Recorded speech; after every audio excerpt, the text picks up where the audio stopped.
Welcome to Monthly Review, the monthly feature in which I review the best CDs released in the previous month, talk about releases that are going to be released soon, and sometimes I talk a bit about Soma Saito. Depends on how many people participate in each episode. So let's talk about the best CDs released in March 2023.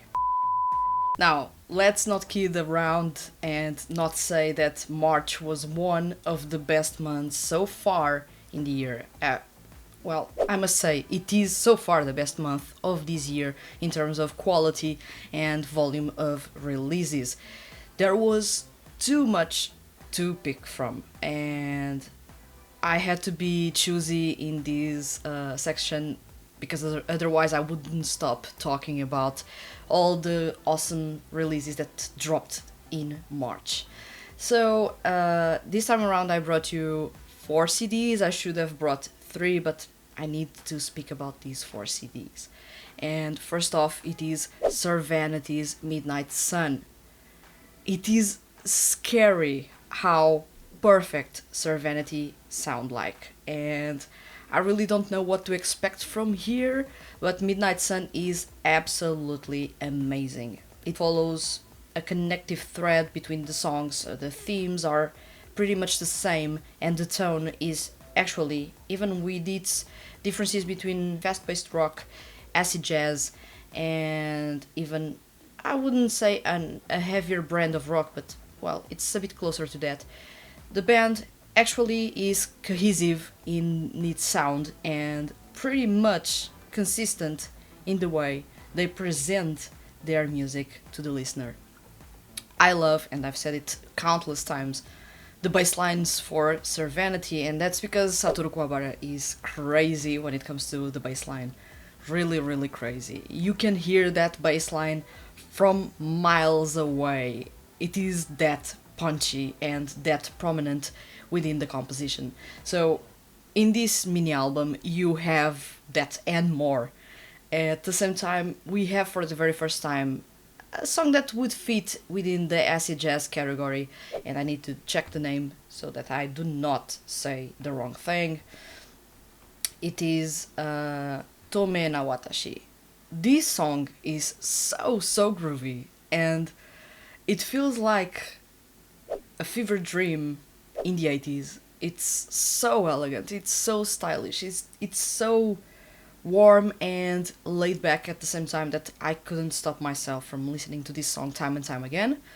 So Tome na Watashi was really a song that I repeated a whole lot. Another song that I really repeated a whole lot was Dawn, and that's because I love rock music, and that's a really solid rock tune in there, as well as Sakura Neko Densha. This song is unusual. Yuichiro Umehara wrote the lyrics to this one, and the lyrics that he wrote didn't really think about a song structure. You can tell by the way the lyrics were written that there wasn't a specific song structure thought out when he was writing those lyrics. So you do not have a traditional rock composition as you may have expected. So you do not have multiple choruses or multiple verses, you do only have one verse and one chorus, and the intro is really long, and it is performed almost in a cappella by Yuichiro Umehara. So this is a song that is not, I wouldn't say usual, and especially not within Sir Vanity's repertoire so far. It's not a usual song, and it strays away from the regular stuff that you would usually expect from a rock band. So I did enjoy that song a whole lot. After all, when I stopped listening to Midnight Sun, I wanted to listen to more, and I do expect the band to return before the end of the year with a full-length album, because this band is showing a creativity and a quality that I was not expecting at all, and their growth within the past 2-3 releases has been noticeable. So the quality is there, and both on the vocals and on the instrumentals, but there were no doubts on the instrumentals because it is Satoru Kuwabara, one of the most renowned composers in Japan for 2D music. So I was not worried about that. I was worried about how the vocals would work and if their rock would end up sounding a bit too generic, which it isn't. So their rock music is varied, it is rich, it is fun to listen to, and it is hard when it needs to be, and it is fun when it needs to be, and groovy as well. So right now you also have the third dimension in their music, the grooviness, that was already there in the bass line, but now it is all over the place with the vocals also joining in. I do particularly love the mixing in this CD. It is otherworldly because usually you have two vocals within a song. The mixer will decide to put both vocals in unison in the chorus, and they are front and center to you. So you can't really distinguish whose voice you are listening to or which of the vocals is doing what, especially if the vocals are really similar or within the same vocal range. So in this case, we have Yoshiki Nakajima, that he is a tenor, although he does mask it really well by performing in this CD fully in his 4 baritone range. And then you have Yuichiro Umehara, that he is a solid baritone with a bass range to boot. So you do have two contrasting voices in a way, and what the mixing in this CD did was putting each voice in each of your ears and making sure that the unison is when their voices collide at center.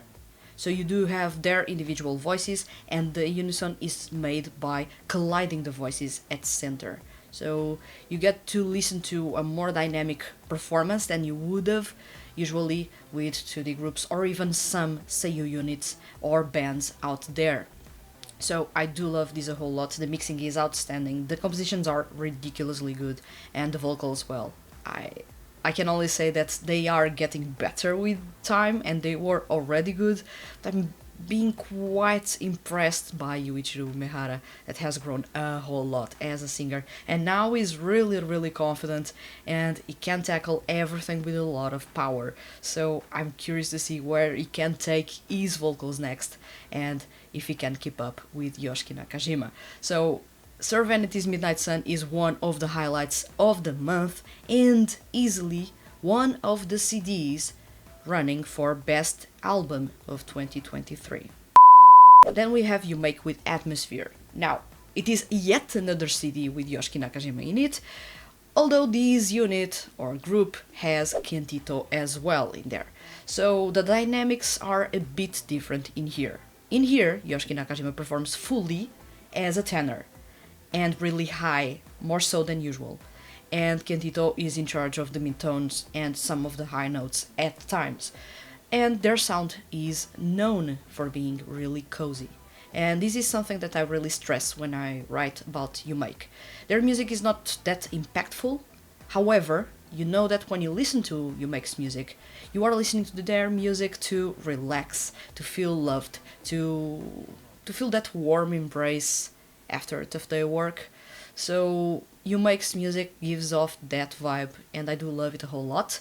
It's not necessarily the music that I would be listening to all the time, but I do love their semi-acoustic pop rock music because it really feels good, and that's a good sign that they are basically doing everything right. In Atmosphere, the duo wanted to try new things. They wanted to showcase more of their pop rock sound and everything else that there is in between. I found the title track and UMake Styles, which is really a really fast-paced rap song with rock in the middle. It is ridiculously fast. Well, if you are aware of what Yoshiki Nakajima and Kentito are doing in their careers as voice actors, you would know that both are now part of 2D hip-hop projects. Yoshiki Nakajima is part of Paradox Live as the leader of Visti, and Kentito is part of the Hypnosis Mic franchise as a member of Matero. So they both have experience rapping, and here they showcase how fast, technical, and clear their rapping is. And being clear while being fast is not easy, and they pulled it off nicely, really nicely. So I do love this a whole lot. The song is really crazy. It appears out of nowhere in between ballads and a semi-acoustic pop tunes. So it is out of nowhere that the song this fast and this intense appears, and especially a song with rap, which isn't usually what UMake does. And of course, I was saying Atmosphere and Drop. Drop being the best song within this CD. It has a really tasteful mix between rock and jazz music, and I do love the guitar work in this song. I found myself wanting to hear more. Unfortunately, the song is not as long as I would have wished. But that's really more reason to listen to it yet again. So it is really groovy, it is funky, it is a blast to listen to. It is UMake, in a nutshell. It is their version of jazz music from Tripper, the album, now with their evolved sound from the previous releases. So I do love how the group has been maturing and still lending some elements from previous releases and enhancing them with their new outlook towards their music. So I do love this CD a whole lot. I believe this is not going to be a CD that is going to be on the run for best album of 2023, especially with all the full-length albums that may be released this year. And for that, I do welcome you to check an episode of Seiyuu Lounge that will be in the cards above me, because there are many full-length albums that will be dropped this year, and this one, while solid, is far from being cohesive, and that's something that lacks a little bit in this CD that I would have loved to have more of. And in a way, at the same time, and I'm being nitpicky in here, I found the mixing to be a bit weird at times. So you have the vocals really murky at times in some songs, but you can forgive that because the rest of the instrumental is not overwhelming those, but the vocals sound a bit too murky at times, and there isn't any clarity, which makes it seem like the recording was not done in a really good studio, or the microphone was not the best for the recording. But well, I do not know any of that. I'm just making a wild guess in here. But still, UMake's Atmosphere is a CD that you must check out. I had a really big problem when I was reviewing this CD because I love the Idolish 7 franchise, and every year that there is a black or white event within the game, I'm really crazy about it, and I do play that event fully. It's actually the only event that I always play. The other ones I tend to miss. And I love how this year that competition was put into a CD, and it features 4 sets that feel like you are watching a live festival or something of the sort. And we have epilogues, prologues, we have intermissions, we have everything that makes it seem like you are watching a show and that people are entering and exiting the stage in between those songs. So it is really nice. Every group brought 4 songs with them, and well, it is quite interesting that we have Idolish 7 as a whole with Black or White. I hadn't introduced this CD yet, so I'm going to introduce it here. This CD features 4 songs by each group. Those are not necessarily new songs, and in some cases, like in Idolish 7 and Rivale's case, they brought really old songs to their set list, while Trigger and ZOOL brought really new songs to their set list. And this is quite interesting. Well, ZOOL not necessarily, because they brought Poisonous Gangster. For the most part, all groups brought 1 song that is from their origins, and then they had 1 new song that was not possible to change, and then 2 songs that they could pick from anything within their repertoire. I found that Idolish 7, the group, ended up picking songs that really didn't showcase how much the group has grown so far, and in comparison with all the other groups that brought a really robust sometimes really intense sound, like Trigger did, their set ends up sounding a bit lackluster in comparison. If there were no other sets to compare to, that would have been a really awesome set of songs. But still, when you compare with ZOOL, Trigger, and Rivale, Idolish 7's set was really lackluster. Still, Tomorrow Evidence is a really good song, and I do welcome you to check it. Memories Melodies appears out of nowhere for me because I always thought this song was one of their weakest songs. It doesn't highlight the vocals really well, the chorus is a bit of a mess, doesn't sound like it even belongs to the song that was being played in the verses, so I didn't find that song to be a good bridge, and that doesn't make any sense with Memories Melodies in the middle. I would have preferred if the group really brought, for example, a mezzo song to their set, and maybe it would have been, or it would have flowed a bit better. Or even Everything Is Up to Us, which is a song that would have fit better the set list for their set. Alas, they didn't do anything like that, and I found their part to be a bit underwhelming in comparison with all other groups. ZOOL started really strongly. It was to be expected, and Utopia is a song that they hadn't done before. I was listening to it and I found that yes, there is still a dark, edgy vibe to their music, but it's no longer there 100% of the time. It only appears in glimpses.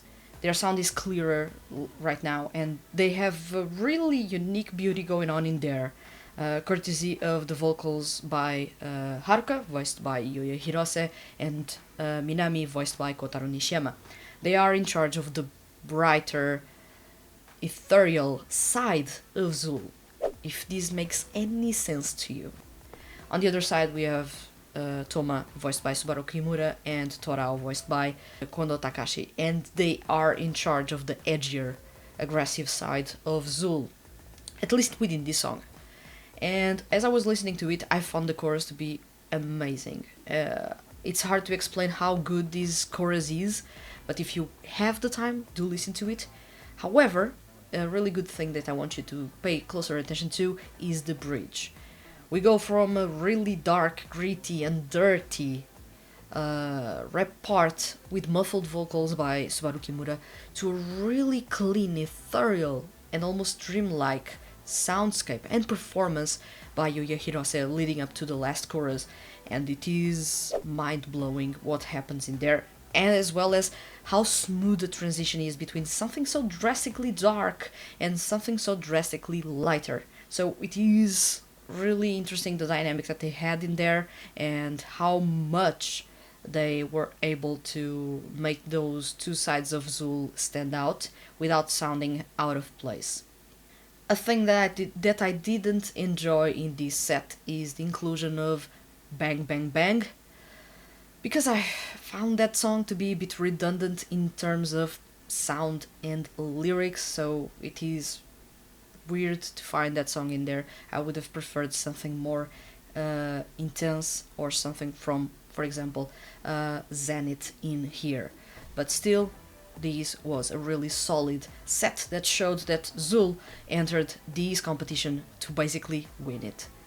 Rivale went for a really blast of the past kind of set, so they brought Silver Sky and No Doubt to the mix, and then they brought the funky re-raise and wrapped up with a semi-acoustic Your Rhapsody.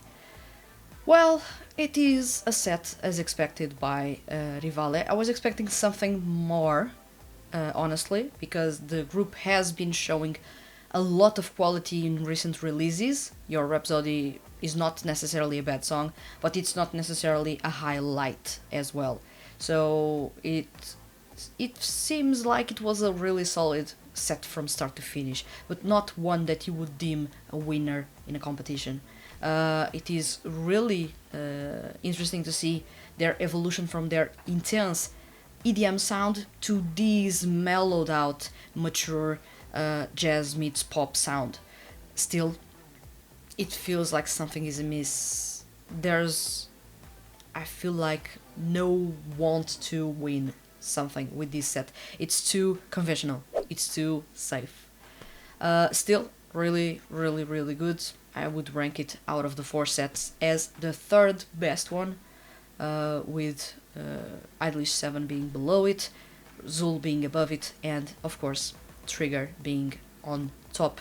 And why Trigger on top? It's not only because I love the group, which would be me being biased towards this, but also because how strong the collection of songs they brought to this CD is.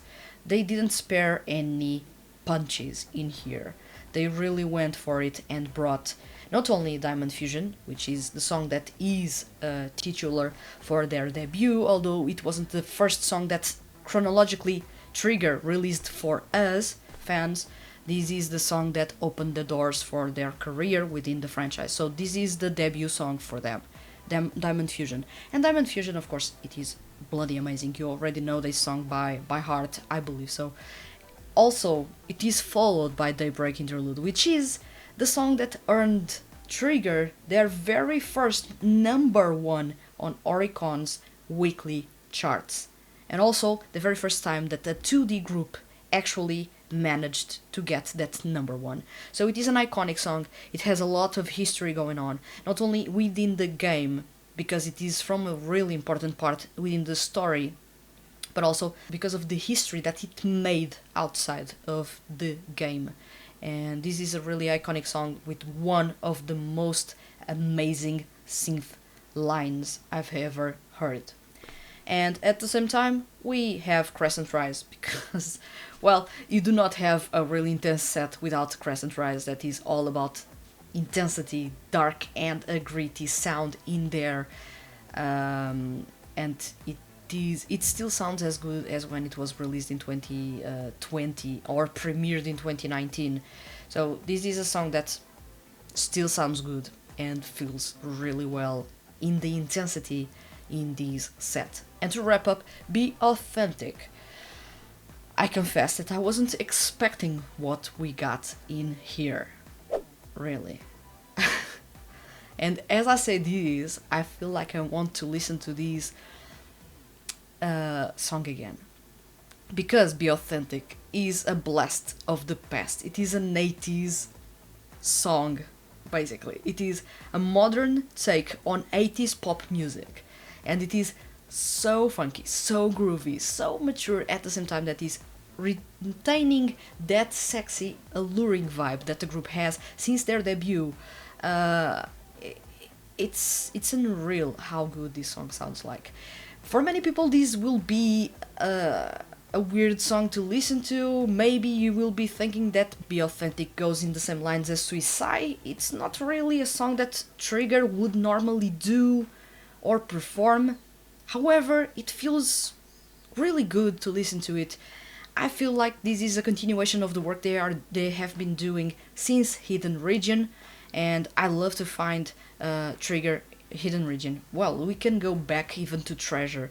So it is the sound that the group has had since Treasure, and it is groovy, funky, with a bit of jazz in the mix. It shows that the group is maturing, and that they are approaching their sexy vibe in a really mature way that makes sense and that fits the group that is growing, and especially growing older.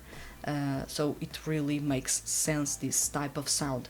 Now, Be Authentic is a really groovy song that, if you love a good bass line and a good funky guitar riff, you will be finding yourself dancing along to this song in no time.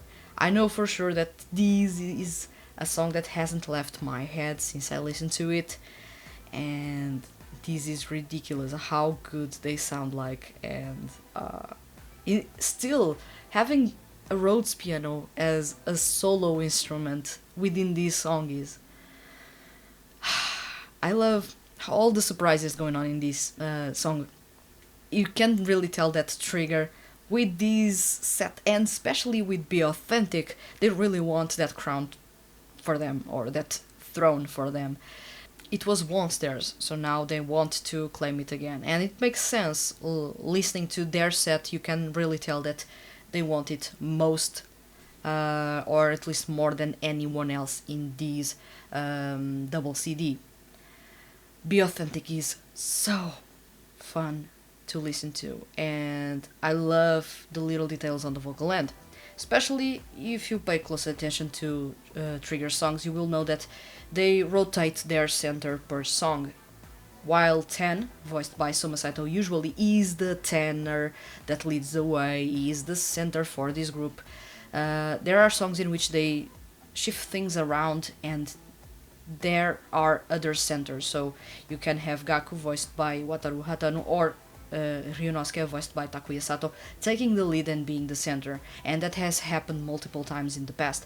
However, whenever you have 10 as the center, as you had in Treasure, as you had in Hidden Region, now as you have in Be Authentic, it's when things get really, really dangerous, I should say. That's when their sexy vibe goes to the maximum, and you can tell that the song has a mix of fan service going on in there, because you are listening to whispers and in a way moans throughout the song that may make some people uncomfortable, but at the same time will make sure that you are understanding what is happening in this song. This is not an innocent song by any means.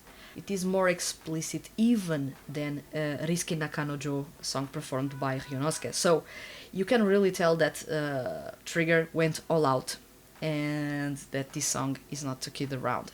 I do love this a whole lot. I find them to be the best group at being sexy without being cheesy, so that's really hard, especially into the music. The other group that I would remember has the same vibe is Solids, and Solid sometimes misses the mark on there, but Trigger is really consistent and can make that sexy, alluring vibe sound really enticing to you, and I just love it a whole lot. Groovy, funky, really pushing a whole lot on the vocal end to deliver a strong performance, with Soma Saito basically leading the way with riffing, opening and closing the song, which is not easy, and especially for him that doesn't have that much training performing R&B music. That's really impressive. Then you have him going for high notes, low notes, those pitch vocals that are really, really high in the background, go alongside Takuya Sato and Wataru Hatano. You have the harmonies, of course, those are performed by all three members, and those are amazing. Once again, they are a cohesive group. They have a really consistent sound, and their vocals are nothing to kid around. They are so consistent, and it keeps on impressing me that with every song they release, we get yet another banger to listen to. And I can't wait to have this song being performed live alongside Treasure and Hidden Region, because this song belongs in there alongside those two. And as it is, Idolish 7's Black or White is an awesome album. You can check it even if you are not a fan, but you want to get into the franchise. It is a really good starting place, because all groups have their 4 respective songs or representative songs, and you get a gist of how they sound like and what they usually do with their music in there. Although condensed, it is a really good look into what they do and how they do it, and just how impressive and technical each group can be, while not many people actually give them credit for that. And now, this is a weird one for me. I reviewed Loulou arc, and there's a problem here. This CD is really dark. Usually, I love dark music, and I thrive listening to dark music. I'm that emo. But this CD is really, really intense. I believe not many people will enjoy it. Unfortunately, because it goes really dark and eerie at times, more so than any of the songs previously released. Hopeless Hark is a weird one for me to categorize. I found myself having the same problem that I had last year when I was reviewing Soma Saito's in Gang. I didn't knew if it was genius or if it was slightly different from what was done before, and therefore it sounded a bit lackluster. I'm I'm having the same issue here with Hopeless Hark. The song has a unique composition style and also a unique performance because you do not have tension at any given time. And usually you would need to have tension in a performance for it to be released somewhere to make you engaged with the song. And nothing happens. It sounds almost like there's no emotion in there, although you can tell there is emotion in the performance, but there are no emotions going on in the instrumental. It's devoid of hope, and that feeling carries on from start to finish even after this song wraps up. So I found myself not knowing if this composition was genius, which it sounds like, but also in comparison with previous releases it sounds that different that it is a bit underwhelming. Either way, I still gave it full marks because I do not know how to rank it, and most of the song, if not all of the song, is outstanding, so why should I even rank it below 5? But still, it's a 5 with doubts in here. I still have to listen to this song many more times. 3 times is not enough to fully grasp what is going on in there, and it sounds to me like this time around you really need to listen to the drama CD to actually understand what is going on in this set of songs, which for me will be the very first time I actually dive into the story. I haven't had the time to do so. So I was not sure if Hopeless Hark is actually a really good song or if it's just a weird song within their repertoire, and what is missing in there is actually something that should have been there. But still, that's me ranting now, and I'm not going to do it anymore. I've already done it plenty in the review. If you want to check it, it is on the website, or it will be on the website in the next couple of days. Then we have Dying Matter, and this is where the CD gets really, really good, and it's undoubtedly one of the best songs I've heard so far in 2023. Dying Matter is also a really dark song, so do not expect something happy. Do not expect something in which longing is also there, because Dying Matter, it is presenting you a devoid, destroyed soundscape. You do not have anything in there, and the instrumental really illustrates that really well. And the song starts off in a sort of an a cappella way, or at least when the vocals enter, they end up being in an a cappella fashion, because the instrumental runs away from the vocals at times.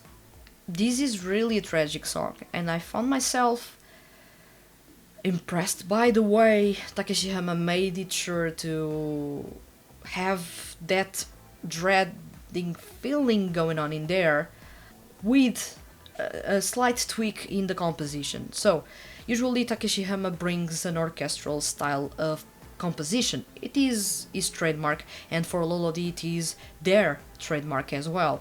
But this time around he ditched the orchestral sound. It is only really in the intro, and leaves some elements left in the composition, but not a full-on orchestra or even a full-on chamber style of composition in here. You do have those drums replacing the timpani. And how do they replace a timpani, or the intensity of a timpani? They are being played on the toms, which is to say they are being played on their right side, or depending if someone is a lefty, they are being played on their left side. The toms, which are the lowest sounding parts in the drum, are being the ones driving this song forward. It's not the snare. You barely have any snare in this performance. It's basically the toms and the hi-hats, the china and the crash that are doing basically everything in here. So it is drums played in orchestral style, but without anything related to a snare. You do have instances in which the snare is there, of course. You need to add some depth to the drums and not only sound like a bass, but it is not that focus. And I found this unique approach to the drums, the more orchestral approach to the drums, to be quite interesting, while the instrumental is not necessarily an orchestral one. So this time around it really is a dark rock sound going on in there, really distorted and aggressive at times, and the vocals really highlight that despair, that feeling of not being able to even do anything towards the soundscape that is really full-on destroyed in front of the singers. I did find Dying Matter to be an outstanding song, but it's not a song that I would recommend you to listen to all the time, because it's really, really dark, and if you feel like your mental health is not really that good, and you're not feeling that well in that regard, Dying Matter can be a song that ends up being depressive in a way, so that's not a song that I would recommend you to listen to all the time, but it is brilliant all the same, and I would recommend you to check it at least once to understand how impressive it is. And these are all my picks for the best CDs released in March, and since no one participated in this episode, let's start the next corner. Time for monthly choice, the corner in which I recommend you songs to check because I have been listening to those non-stop. And recently I have been cleaning some of my playlists and revisiting playlists from previous years. There's a big reason why I create yearly playlists for The Hand That Feeds HQ. It's for you to actually revisit that specific year and see or hear how music was approached in that given year. I came across again Myurinu's Alive.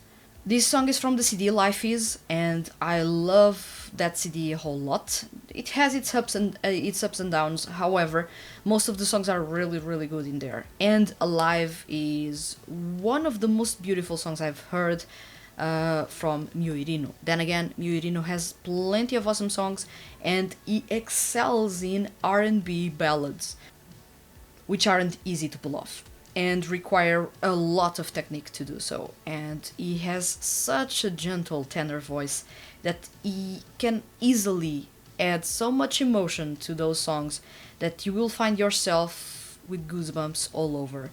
And Alive is a song that is quite inspirational in its tone, and it's a celebration of life at the same time that it is a look towards the future, and I do love that a whole lot. It is something that for me makes a whole lot of sense, because right now there are many changes going on in my life, so that song feels right to me at the moment, and it clicked much more than it had clicked when I reviewed it back then. Then we have Daiki Yamashita. You must be thinking to yourself, why didn't she mention Daiki Yamashita's first album from here? Well, there's a big problem with that CD. It's too conventional, it's too safe, and I was expecting more from Daiki Yamashita, although he did show a whole lot in there. He is still being really shy about his vocal range, and there's no clear direction about his sound from that CD. You can't really tell if he's really going for pop, rock, or hip-hop. I do say that given the number of songs that there are in a specific music genre, that he's leaning more towards pop rock, but still there's no definitive music genre going on in there. There's no definitive music direction in there, and certainly Daiki Yamashita still hasn't found his own voice as a singer, or at least as a solo artist. And this is because there is usually a hard or a difficult transition between singing to the music, in which you have directions and you have to play a part, and then being yourself as a solo artist. And that's not easy to do, especially if you never did that, and you want to be unique and not be tied up to the characters that you voiced or the performances that you have given before. So it seems like Daiki Yamashita still hasn't found his voice. That's why I didn't recommend that CD to listen to. it's a solid one, but it has its moments. Now, within its moments, it has Standing Strong, which is the ending song to that CD, and that song is inspirational in a way. It is the perfect ending to that CD. It makes the CD come full circle, although most of what happens in between, though the first and the last song, doesn't have any connective thread or isn't even cohesive. At least the ending and the opening are cohesive in a way, so they come full circle, even if the rest of the CD doesn't. And this is quite an inspirational song. It is orchestral in a way. I found it really awesome to listen to him almost sing in an operatic fashion. And for those of you that do not know, Daiki Yamashita was in conservatory, basically, or in the university to learn how to be an opera singer. So he does have that range. He does know how to perform opera. And in this performance, he almost goes the lyrical way. He almost goes the operatic way. Almost. And that's something that left me with a bittersweet aftertaste. But still, Standing Strong is a really awesome song. You can really feel pumped up by the motivational lyrics in there and all the orchestral things that are going on in the background that are really beautiful, subtle at times, and that perfectly highlight Daiki Yamashita's vocals. And then we have UMake's Drop. I've talked plenty about it, and I like it a whole lot. So, Drop is a song that basically nods to UMake's Tripper album, and it is all about its jazz, it is all about its elegance, and I do find it so much fun. And especially when you take into account that Kentito composed the song, and basically Yoshiki Nakajima wrote the lyrics to it, and they managed to create a chorus that is so addictive that I found myself listening to this song time and time again.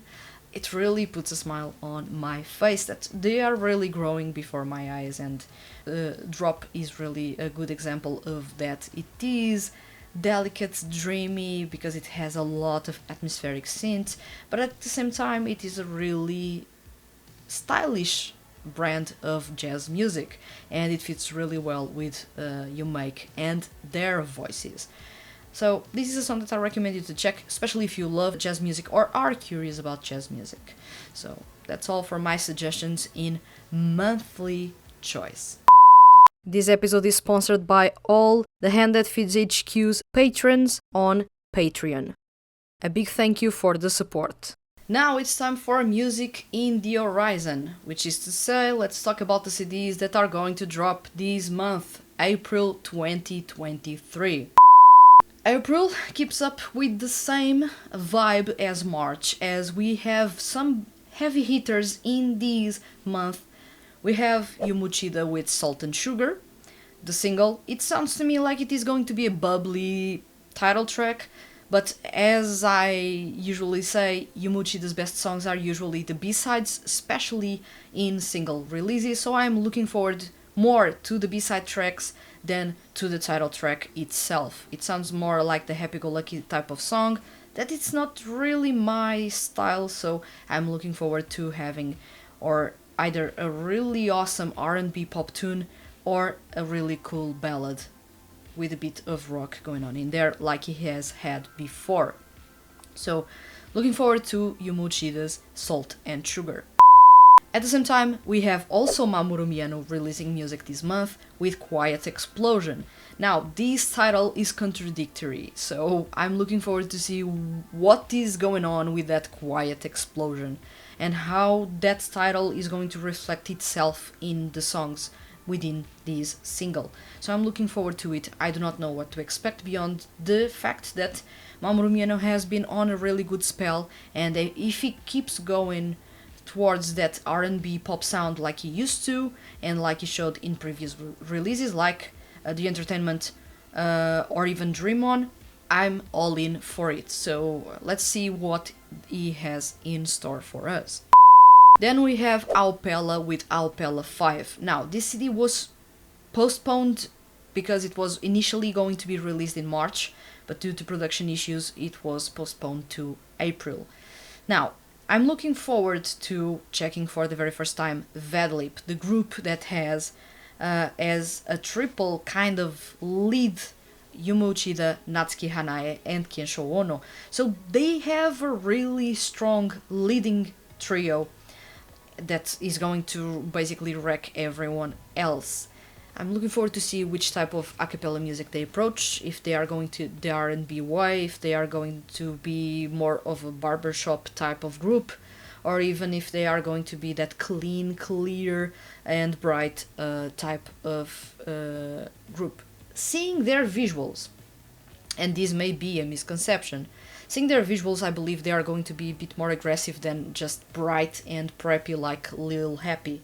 So I'm looking forward to see what they do and where they rest within the franchise, and especially when you have Fame that basically have a really unique R&B a cappella sound going on in there. So I'm really curious to see if they can pull off something close to what Fame is doing, but at the same time I want them to surprise me and do something out of the box. So I want to see and hear what they can pull off next. Of course, I haven't checked any previews, and most of you have already listened to the cover songs that they have made before, but I do not want to arrive to this CD with any misconceptions or any bias towards anything and just experience it for the very first time without any spoilers. So I would love if you could remain the comment section spoiler free for me, at least when it comes to Aupella and especially Vadlip. So I'm looking forward to listening to them and looking forward to see how Yumuchida and Natsuki Hanae lead the way, as they are really the two core members, but still with Kensho Ono in the mix, which is unreal how strong this group is. On paper, I can't even imagine them performing. So I do look forward a whole lot to Aupella's Aupella 5.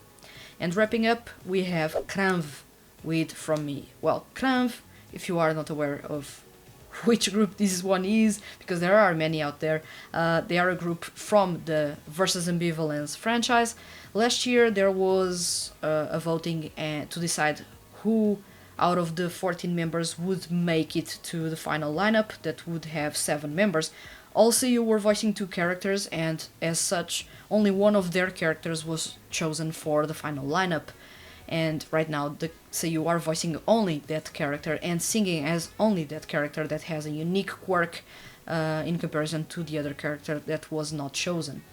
And Kranv arrive out of a streak of really awesome releases in the Versus Ambivalence franchise.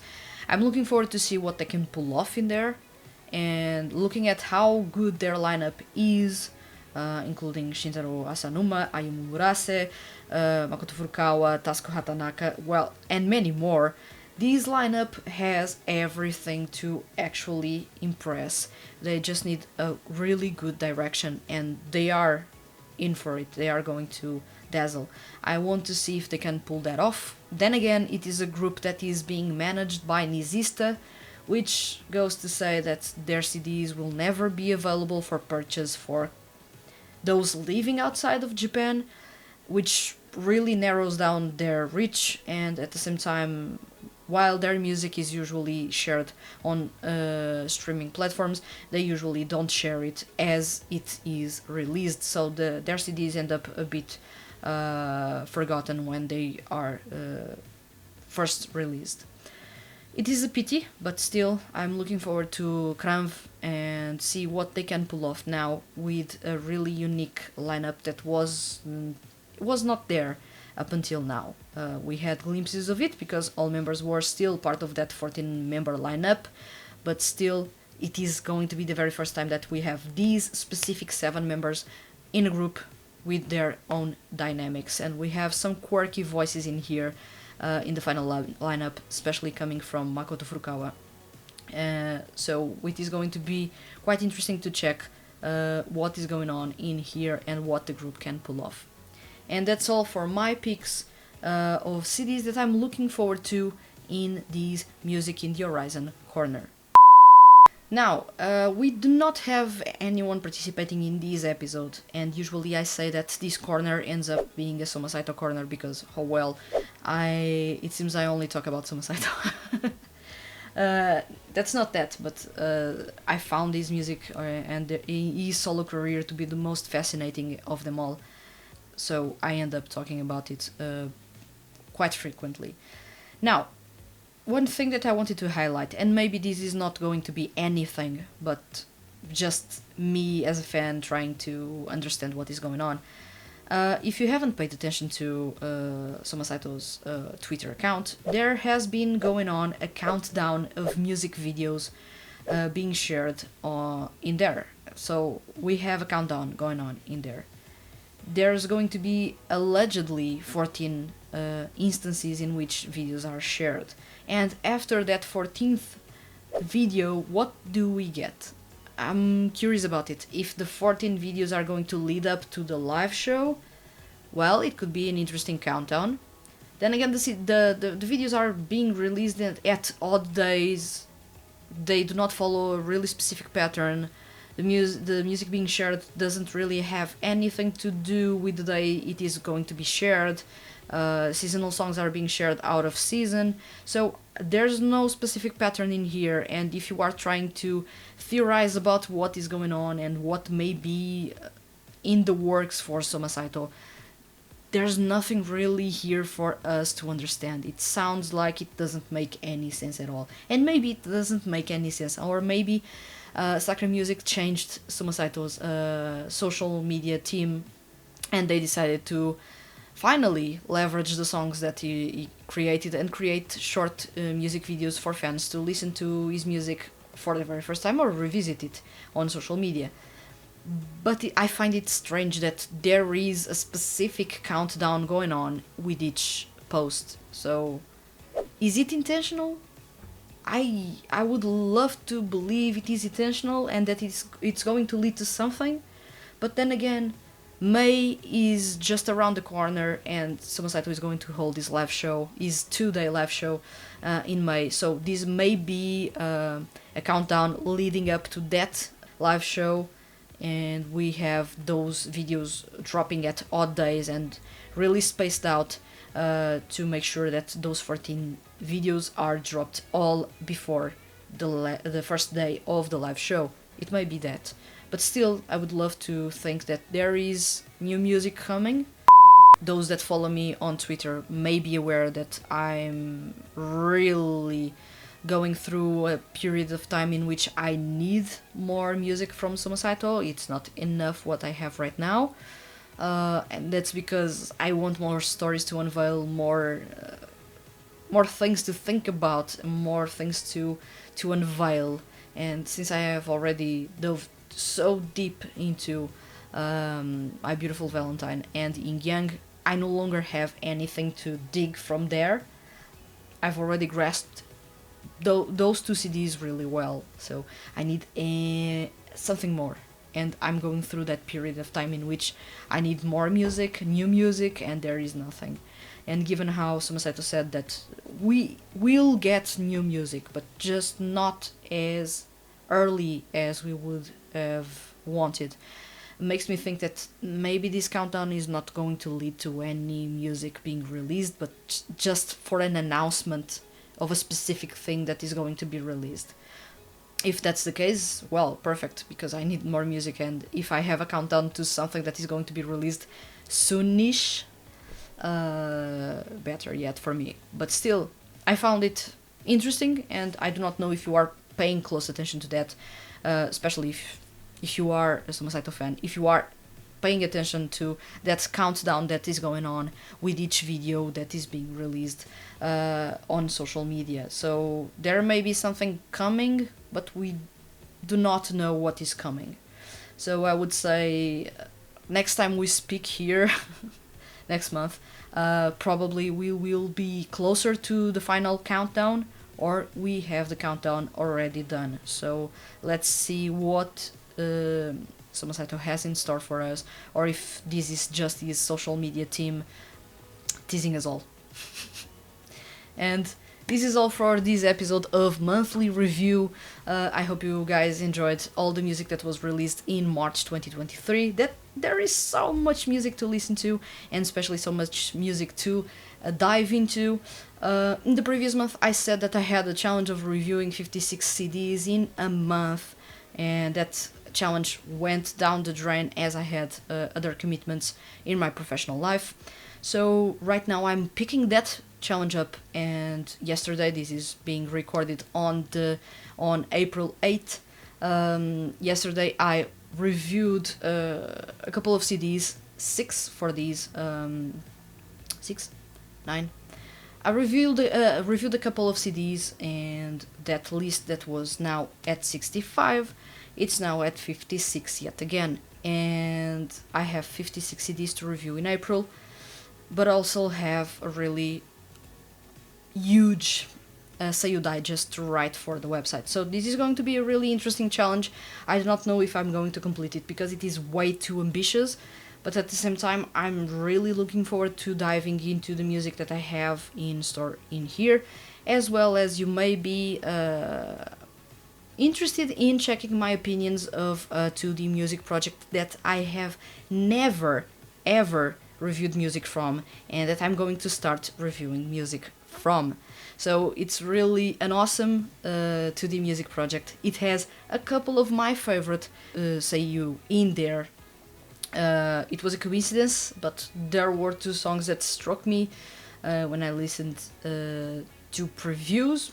I usually don't listen to previews of music that I'm going to review, but I listened to those 2 previews because I was not going to review, and ended up falling in love with the music, and I just had to review it. So I'm going to review music from that project. I'm not going to unveil the project just yet, because there is way too much music that I have to catch up to the recent releases that dropped last month. So this is going to be quite interesting, and I hope you guys are looking forward to it. And this is all for this episode of Monthly Review. These were the March 2023 CDs and all the CDs that I'm looking forward to in April 23. I hope you enjoyed this episode, and I'll find you in the next one. See you soon.